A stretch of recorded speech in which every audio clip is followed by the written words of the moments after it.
Alhamdulillahirabbil alamin. Alhamdulillahilladzi hadana li hadza wa ma kunna linahtadiya laula an hadanallah. Asyhadu an la ilaha illallah wa la syarikalah wa asyhadu anna Muhammadan abduhu wa rasuluhu wa la nabiyya ba'da. Allahumma salli wa sallim ala nabiyyina Muhammadin fil awwalin wal akhirin. Allahumma salli wa sallim ala nabiyyina Muhammadin fi kulli waqtin wa hin. Allahumma salli wa sallim ala nabiyyina Muhammadin fil mala'il a'la ila yaumiddin. Qala rabbi israh li sadri wa yassir li amri wa hlul 'uqdatam min lisani yafqahu qawli. Wa qul rabbi anzilni munzalan mubarakan wa anta khairul munzilin. La ilaha illa anta subhanaka inna kunna minaz zalimin. Alhamdulillah. Ayah bunda maka kakak semua, alhamdulillah bersyukur kita kepada Allah Subhanahu wa taala. Alhamdulillah lafaz yang kemudian yang paling pantas ya dan tidak ada setelahnya yang kemudian yang paling pantas sering kita ucapkan ya sejak kita bangun sampai nanti kita tidur lagi, ucapan alhamdulillahirabbil alamin, bukti syukur kita kepada Allah Subhanahu wa taala, bukti kemudian penghambaan kita kepada Allah, bukti bahwasanya segala sesuatu yang terjadi dalam hidup kita kembalikan kemudian segala bentuk pujian itu kepada Allah Subhanahu wa taala. Tiada pujian yang lebih pantas ya dilayangkan selain kemudian kepada Sang Zat yang Maha Terpuji, Allah Azza wa Jalla. Mudah-mudahan kita semuanya dengan bersyukur ini Allah tambah nikmat dalam diri kita. Yang paling utama adalah nikmat yang ditambah dalam diri kita adalah nikmat Islam, nikmat iman, dan nikmat istiqomah dalam kebaikan. Amin amin ya rabbal alamin. Selanjutnya selawat berikan salam kepada baginda Rasulullah Sallallahu Alaihi Wasallam. Selawat yang menjadi wasilah kemudian mudah-mudahan Allah izinkan, Allah berkenan kemudian memberikan rasa cinta dalam hati kita kepada sang baginda Rasulullah SAW, yang mana cinta itu berbuah rindu. Cinta dan rindu inilah kemudian yang menjadi bekal kita untuk senantiasa istiqomah di jalan-jalan kebaikan, di jalan-jalan risalah baginda Rasulullah Sallallahu Alaihi Wasallam. Baik, ayo bunda maka semua kita lanjutkan kajian 1-2 kita nih. Nah, ini mim terancam lagi nih. Ini udah jam 16.10 ya. Ya. Baik, kita lanjutkan kajian 1-2 kita. Terakhir kemarin pembahasan bersama saya adalah pembahasan tentang apa? Ada yang ingat nggak? Bertahan. Yang diingat bertahan ya. Pembahasan apa kemarin? Bahwasanya kita pasti di apa? Di pasti diuji kan? Pasti diuji. Pasti diuji dengan apa? Nah, dihiasi kan? Dihiasi kemudian ujian kita itu dengan kesenangan hubus syahwat. Ya, hubus syahwat. Berarti di sini adalah bicara penaklukan apa? Penaklukan hawa nafsu. Maka lanjutannya adalah banyak kemudian kata Allah ya dalam Al-Qur'an akan ada kemudian 2 golongan orang ketika diingatkan dengan atau ketika diingatkan tentang ujian-ujian dari Allah Subhanahu wa taala. Maka dua orang tersebut adalah dua golongan tersebut adalah yang pertama golongan orang-orang yang akan kemudian ngedumelnya begini. Ah, apa-apa Allah, apa-apa Allah. Ya kan? Apa-apa Allah. Ketika dia sakit, disuruh sama temannya atau orang yang menjenguk dia, sabar ya, balikkan kemudian kepada Allah. Ketika dia dapat musibah, kata orang di samping kiri kanan dia, udah nyebut innalillahi wa inna ilaihi rajiun. Ketika segala sesuatunya belum berjalan sebagaimana yang dia cita-citakan, maka orang di sekitarnya, ya udah takdir Allah. Allah lebih tahu mana yang terbaik buat kita. Orang mengingatkan dia dikit-dikit Allah, dikit-dikit Allah. Maka akan ada orang yang kemudian dalam hatinya ketika mendengar seperti itu, apaan sih dikit-dikit Allah? Allah, Allah, Allah, Allah. Mana Allah? Mana Allah? Akan ada orang yang kemudian mengatakan seperti itu dan akan ada juga memang sebaliknya. Ya,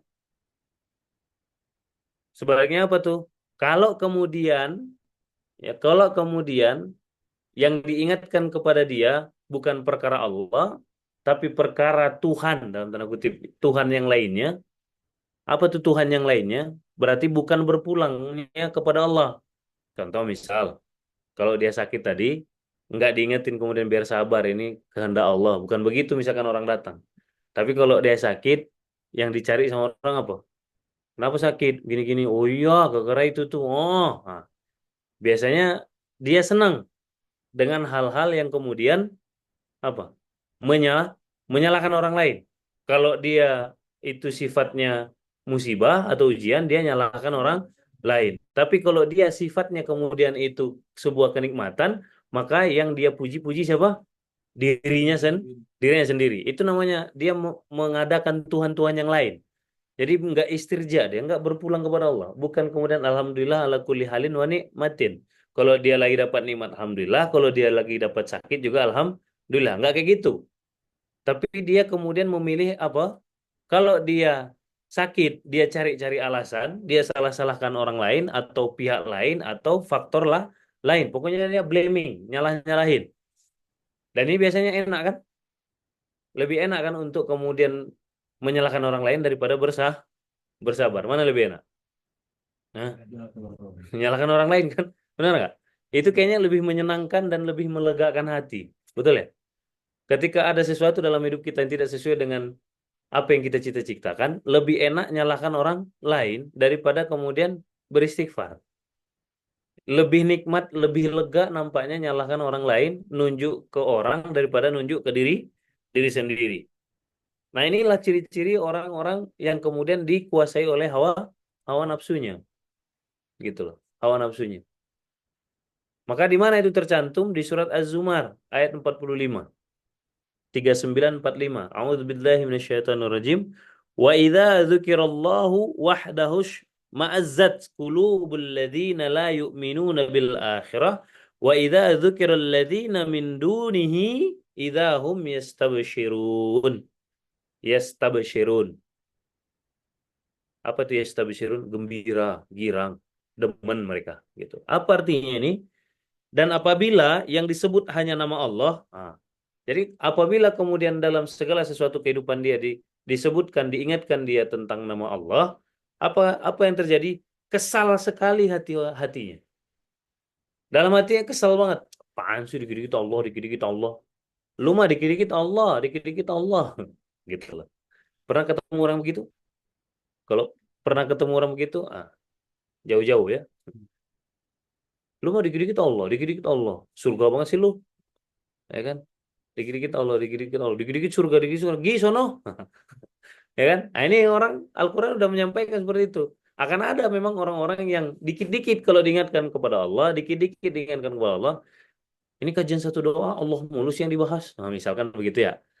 Hah? Ada yang begitu mikirnya? Hah? Betet mungkin ada tet? Enggak ya tet ya? Aman betet. Betet mah apa-apa Allah. Ya kan? Dikit-dikit Allah. Bukan Allah dikit-dikit. Jangan dibalik. Kita tuh harus dikit-dikit Allah. Jangan Allah dikit-dikit gitu. Ya. Nah, kalau petet mah dikit-dikit Allah. Dikit-dikit Allah. Ya kan? Motornya mogok aja Allah. Ya kan? Alhamdulillah. Ada alasan saya telat masuk. Kan gitu. Ya, Det? Akan ada memang orang kayak gitu. Akan ada kata Allah. Jadi jangan heran. Jangan heran nanti kalau ketemu, ini apaan kok dia gitu banget sih. Diingatkan tentang surga, malah katanya dikit-dikit lu surga mulu lu. Diingatkan tentang neraka, apaan sih dikit-dikit Allah lu, dikit-dikit Allah, dikit-dikit azab lu, dikit-dikit azab. Akan ada orang kayak gitu. Ya, akan ada orang kayak gitu. Di surat apa? Az-Zumar ayat 45. Dan apabila yang disebut hanya nama Allah, kesal dia. Kesal sekali hati orang-orang yang tidak beriman kepada hari akhirat. Ya, maka ciri-ciri mereka apa? Mereka tidak beriman dengan hari akhirat. Mereka nggak redo kalau mereka bakal ninggalin dunia. Kenapa? Karena kemarin yang pembahasan sebelumnya, zuyina. Udah dihiasi kemudian mata mereka dengan hubus syahwat. Dengan kesenangan dunia. Jadi dia nggak redo kalau kesenangan dunia itu berakhir gitu. Maka buat dia kalau diingatkan tentang Allah itu tidak menyenangkan. Itu. Ya karena dia nggak yakin dengan kematian itu. Dia nggak yakin akan berakhir ini semua yang ada di dunia ini. Namun, sebaliknya tadi saya bilang, namun apabila nama-nama selain Allah yang disebut, atau ibarat kata apabila ada orang nasihatin dia, atau ada orang kemudian bicara sama dia, tapi bukan perkara Allah yang disampaikan, tiba-tiba mereka menjadi gembira, senang mereka tuh. Ya, tiba-tiba mereka jadi senang gitu. Ya, tiba-tiba mereka jadi senang. Kalau kemudian mereka diingatkan kepada sesuatu yang tidak mengajak mereka untuk ingat Allah. Kenapa? Karena buat orang-orang yang merasa akan hidup selamanya atau tidak akan berakhir dunia ini, itu membahas dunia itu sangat menyenangkan. Karena dia berpikir ka'annahu ta'isyu abada. Seolah-olah dia akan hidup selama-lamanya. Gitu. Seolah-olah dia akan hidup selama-lamanya. Jadi hati-hati. Ya. Dan jangan heran. Saya tuh pernah bertanya sama Kiai Lukman. Kiai, kalau kita udah ngajak orang, kalau kita udah berbuat baik sama orang, kalau kita kemudian udah melakukan segala sesuatunya, ya, tapi tetap kemudian mereka ndak mau, tetap mereka kemudian merasa yang lihatnya yang jelek-jelek aja, nggak bisa ngelihat yang baik-baiknya, itu gimana? Maka kata Kiai Lukman, ya udah tinggalin, gitu. Oh, ngamuk deh, udah nggak mau sampai deh, tapi kasih paham, oke? Maka kata Kiai Lukman, "Ya udah tinggalin, ya, nggak tinggalin orang itu, nggak usah kemudian apa namanya lama-lama di situ, nggak usah. Kenapa? Karena Allah udah ngasih tahu kok akan ada memang orang-orang yang seperti itu, orang-orang yang begah gitu telinganya itu kayak apaan sih, dikit-dikit Allah, dikit-dikit Allah, dikit-dikit surga, dikit-dikit amal soleh, dikit-dikit amal soleh, yang diingetin setiap hari amal soleh gitu. Tapi kalau kemudian yang diingatin perihalnya bukan tentang akhirat, yang diingatkan cuma perkara dunia, dimotivasi dia dengan perkara-perkara dunia, dia kemudian tiba-tiba bergembira, gitu, senang gitu, termotivasi dia dengan hal-hal yang sifatnya sementara, gitu. Kenapa kayak gitu? Karena memang mereka tidak beriman kepada hari akhir, karena memang mereka tidak yakin bahwa dunia ini akan selesai, nggak yakin mereka, ya kan, nggak yakin mereka, kira ya selamanya ini mah, gitu, nggak yakin mereka, ya, nggak yakin mereka, padahal kata Allah di surat Al-A'raf ayat 17, ya, coba lihat surat Al-A'raf ayat 17. Al-A'raf surat ke berapa? Surat ke-7. Nah, di ayat ke-17-nya, di ayat ke-17 bunyinya gimana? Summa la'atiyannahum min baini aidihim wa min khalfihim wa an aimanihim wa an syama'ilihim wa la tajidu aktsarahum syakirin. Apa artinya? Kemudian, padahal tadi kalau dia diingetin dikit-dikit Allah, kesal nggak? Kesal. Padahal kata Allah di surat Al-A'raf tadi ayat 17, padahal aku pasti akan mendatangi mereka. Dari mana? Dari depan, dari belakang, dari kanan, dan dari kiri. Dan memang kata, dan engkau tidak akan mendapati kebanyakan mereka bersyukur. Dan memang kebanyakan mereka tidak akan di dalam posisi bersyukur. Justru kebanyakan mereka dalam kondisi kufur. Gitu. Diingatkan tentang dikit-dikit Allah, kesel. Padahal kata Allah, aku udah pasti mendatangi mereka dari depan, dari belakang, dari atas, dari bawah, dari kiri, dari kanan, dari segala penjuru gitu. Dari segala penjuru gitu. Tapi memang jangan aneh, karena memang sedikit dari mereka yang bersyukur.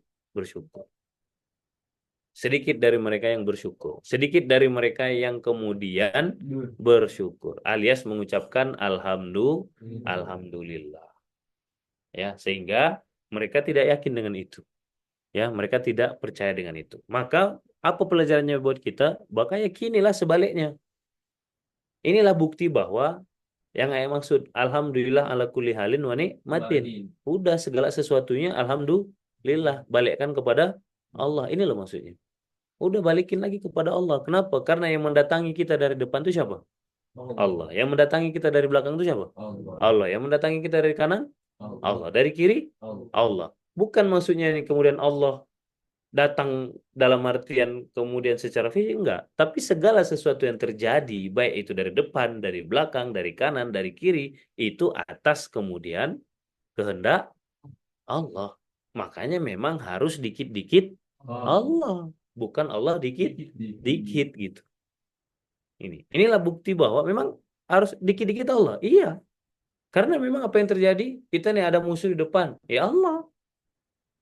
Kenapa? Karena Allah yang kemudian juga ada datang dari depan kita gitu. Segala sesuatunya, apa yang terjadi? Ya, inilah yang kemudian dalil gitu ya. Yang pertama tadi di surat Az-Zumar ayat berapa? Ayat 45. Terus yang kedua Al-A'raf ayat 17. Fakta bahwa ya, faktanya, dalilnya, landasannya buat kita bahwa memang kita harus dikit-dikit Allah. Ya kan? Itulah kenapa dalam Islam itu mau masuk toilet Allah, keluar toilet Allah, masuk rumah Allah, pakai baju Allah, mau mandi Allah, istinja Allah, mau makan Allah, beres makan Allah, mau kerja Allah, mau tidur Allah, bangun dari tidur Allah, gitu loh. Ya kan? Nggak ada kemudian agama di muka bumi ini selengkap Islam. Nggak ada. Nggak ada. Cari. Nggak ada agama di muka bumi ini selengkap Islam. Kita naik mobil, Allah. Turun dari mobil, Allah. Kan? Iya. Nggak ada. Gitu. Ada gitu agama yang lain yang kemudian masuk toilet dikasih tahu tuntunannya biar dibersamai sama Tuhan mereka begitu? Nggak ada. Nggak ada. Gitu. Jadi inilah kemudian keindahan Islam itu. Dan kita sebagai orang yang menyatakan Muslim haruslah kemudian sesuai dengan Islam itu sendiri. Ya kan? Islam itu nyuruh kita selamat. Muslim itu kan berarti Nah, berarti kalau mau selamat dikit-dikit Allah, bukan Allah dikit-dikit kita selesai. Jadi kalau mau selamat dunia dan akhirat dikit-dikit. Kalau kerjaan kita mau selamat, maka kerjaan kita itu harus dikit-dikit. Kalau bisnis kita mau selamat, maka bisnis kita harus dikit-dikit. Kalau keluarga kita mau selamat, maka keluarga kita harus dikit-dikit. Nah, gitu loh kira-kira. Kalau mau persahabatan kita itu selamat, maka persahabatan kita harus dikit-dikit. Makanya antum semuanya, mau itu SPA, mau itu Spartan, mau itu yang murid SMP IT Auladina, dalam bertemannya sehari-hari harus dikit-dikit Allah. Jadi kalau ada temanmu kemudian yang Allah dikit-dikit, berarti dia nggak pengen pertemanan kalian itu selamat. Tapi kalau ada temanmu yang dikit-dikit Allah, berarti itu adalah sahabat yang sejati. Dia pengen pertemanan kalian itu selamat gitu loh. Jadi kalau ada teman yang dikit-dikit ngingetin kepada Allah, jangan dijauhin. Justru itulah yang dijaga. Kenapa? Itulah yang sebenarnya teman yang membawa kepada keselamatan. Kebalikannya, kalau kemudian ada teman yang ngajaknya Allah dikit-dikit, bukan dikit-dikit Allah, itu yang harus dijauhi. Kenapa? Karena itulah teman kita yang pengen kita tidak selamat. Ya, pengen kita celaka, jauh dari Islam, jauh dari Muslim, selamat. Begitu. Nah, jadi itulah kemudian kalau kita briefing itu kan Al-Asr. Kenapa kenapa mustahil rugi? Karena dalam Al-Asr itu watawasau bil haqqi watawasau bis sabr. Apa itu maksud watawasau bil haqq watawasau bis sabr? Dikit-dikit Allah. Itu tuh maksudnya. Dikit-dikit Allah, dikit-dikit Allah. Saling ngingetin terus, ngingetin terus. Al-haq dalam kebenaran. Yang maha benar siapa? Allah. Ah, berarti kan dikit-dikit Allah, dikit-dikit wa tawasau bis sabr. Dikit-dikit Nah, yang nyuruh sabar siapa? Allah lagi. Itu loh maksudnya. Kenapa kita kemudian setiap briefing itu Al-Asr pakainya? Kenapa kemudian landasannya kita mengingatkan sehari-hari itu Al-Asr? Makanya Al-Asr mustahil rugi. Kenapa? Karena kalau dikit-dikit Allah itu mustahil rugi. Ananda semua SMP IT, murid-murid SMP IT. Kalau kamu kemudian dikit-dikit Allah, dikit-dikit Allah, dikit-dikit Allah, demi Allah ayah sampaikan, mustahil kau jadi orang bodoh, mustahil kau jadi orang kemudian yang merugi, mustahil kau akan jadi orang terlantar. Pasti Allah akan kasih kau jalan yang selamat. baik itu sekarang ataupun nanti masa depanmu, ya kan? Asal kemudian rumusnya dikit-dikit Allah, bukan Allah dikit di dikit-dikit. Karena tadi Allah sampaikan akan banyak di antara mereka yang tidak kemudian bersyukur. Berarti yang dipakai sama Allah apa di sini? Tanda ciri-ciri dari bersyukur. Berarti kebalikannya, kalau kita kebalikan dari ayat ini berarti kita termasuk orang yang bersyukur. Nah, orang yang bersyukur digimanain sama Allah? Ditambah atau dikurangi nikmatnya? Ditambah. Makanya saya bilang, demi Allah, antum pasti beruntung. Demi Allah, mustahil rugi. Demi Allah, pasti kemudian selamat. Baik sekarang ataupun di masa depan. Kenapa? Karena Allah yang janji, bukan bukan ayat BPN. Ayat BPN cuma perpanjangan saja. Ya, menyampaikan saja. Maka mulai dari sekarang yuk, dikit-dikit Allah. Ada sesuatu, Alhamdulillah. Ya kan, nengok yang luar biasa, Masya Allah. Ya kan, kesandung kita, astagfirullah. Mau memulai sesuatu, Bismillah. Ya kan, belum sesuai dengan yang diinginkan, Inna lillahi wa inna ilaihi raji'un. Berjanji kita, khairan insya Allah. Gitu loh. Jadi dikit-dikit Allah, dikit-dikit Allah, dikit-dikit Allah. Jadi gimana Allah aja gitu. Gimana gimana Allah. Oke? Nah, itulah yang kemudian akan membuat kita akhirnya bisa menguasai hawa nafsu kita. Bisa menaklukkan hawa nafsu kita. Kenapa? Karena hawa nafsu kita nggak punya kesempatan untuk naklukin kita karena kita dikit-dikit Allah. Dikit-dikit Allah. Karena keucapan Alhamdulillah, Masya Allah, Subhanallah, Bismillah, Innalillahi, Astagfirullah. Ini adalah password-password yang mematikan kekuatan atau kuasa hawa nafsu dalam hati kita. Nah, itu passwordnya. Kalau main game itu senjatanya itu. Ya, senjata untuk naklukin atau menghabiskan nafsu syahwat kita. Ya, kita ganti dengan kemudian apa? Kita ganti dengan apa? Kita ganti dengan kemudian dikit-dikit Allah yang kasih petunjuk. Allah yang mendrive kita, bukan nafsu kita lagi. Ya, bukan ini, tapi iman kita, kecintaan kita kepada Allah Subhanahu wa taala. Nah, itu saja yang bisa saya sampaikan. Nah, seperti prediksi tadi, ya pasti meme-nya kelewat gitu ya. Jadi yang baik datang dari Allah, yang salah datang dari saya pribadi. Marilah kita kemudian camkan apa yang disampaikan hari ini di surat Al-Zumar ayat 45 tadi sama surat Al-A'raf ayat 17. Diingat-ingat, ini adalah landasan kepada kita semua. Kenapa kita harus dikit-dikit Allah, dikit-dikit Allah. Kenapa harus digantungkan semuanya kepada Allah, dikembalikan semuanya kepada Allah, disandarkan kembali semuanya kepada Allah. Nah, ini loh alasannya. Biar kita tidak termasuk seperti apa yang di ayat Az-Zumar ayat 45 tadi sama Al-A'raf ayat 17 tadi. Nah, biar kita menjadi kebalikannya dan kita menjadi orang-orang yang bersyukur sehingga kita menjadi orang-orang yang beruntung. Usikum binafsi wa iyyakallah. Kita tutup dengan hamdalah. Alhamdulillahirabbil alamin. Rabbana taqabbal minna innaka antas samiul alim. Subhanakallahumma bihamdika asyhadu an la ilaha illa anta astaghfiruka wa atubu ilaik. Tidak saya kembalikan ke MC lagi, langsung kita tutup. Assalamualaikum warahmatullahi wabarakatuh. Waalaikumsalam.